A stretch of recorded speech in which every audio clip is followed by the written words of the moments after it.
Hello and welcome back to our $1 million portfolios. This is week 8. We did have two stocks that paid dividends this week. The first one is Microsoft. It paid us a dividend of $354.92. We ended up dripping those dollars back into new shares, which we got 0.91 shares of. Maine was the other one that paid this week. It gave us a dividend of $11.47, which we dripped back for 0.208 shares. That brings our March total to $485.90. We also made a couple purchases last week.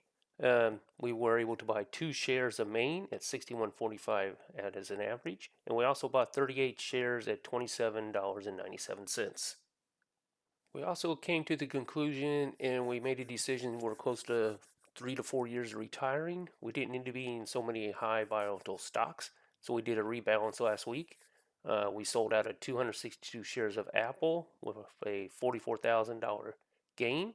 We also sold 651 shares of our Amazon for a gain of $17,000. We sold 1,000 shares of Bank of America for just under $17,000. We sold 168 shares of MasterCard for a gain of $70,000. We also sold 189 shares of Microsoft for a gain of $60,000. We also sold Commerce Bank, 579 shares of that. We sold 579 shares of Commerce Bank for a gain of $808. And then finally, we sold 900 shares of ARCC for a gain of $5,640. We're hoping this brings us more income in our later years, and that's the whole reason why we did this. We had held most of the stock for about 10 years, and because of that, we had long-term gains of about $215,000. Out of that $215,000, we only have about $1,000 worth of tax liability in our brokerage account. And with the funds that we created from selling all those shares, we were able to purchase 14,920 shares of SCHD. It was at kind of the high, so we got it in at $28.68. After the rebalance, we are still holding 19 individual stocks or ETFs. And as you can see, SCHD now consists of about 45% of our portfolio. Our total assets are still $1,031,453, and our total unrealized gain is now down to $212,652 since I sold off a lot of those stocks that we had major gains on. And Friday was a good day for last week. We were up 17,000, but we were still down for the week. Performance-wise, we are down 4.73% for year to date. For the year, we are up 14.74%, which is a little bit better than all the other indices. And a 3-year return, we are up 36.87%, and we are still beating indices. The historical value of my account, we are actually down $52,464 since the beginning of the year. 1-year return, we are up $143,107.67. And as a 3-year, we are up $302,669.27. Our estimated income for the year is about $23,054.